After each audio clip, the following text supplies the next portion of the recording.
اگه تا حالا این رولای سوخاری لازانیا رو درست نکردین بهتون پیشنهاد میکنم حتما این پست رو ببینین و ذخیره کنین و این خوشمزه های جذاب رو درست کنین، چون فوق العاده فینگر خوشمزه‌ایه و بچه‌هاتون عاشقش میشن. برای شروع کارمون ابتدا لازانیا رو که از قبل پختیم آبکش کردیم و باز میکنیم.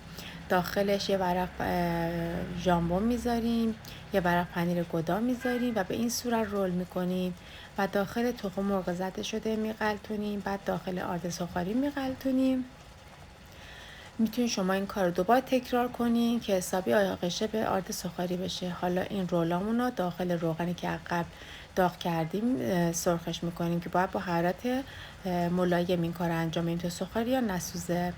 و به این صورت این رولای خوشمزه ما آماده است. حتما درستش کنی و کلی از خوردنش لذت ببری. نوش جان.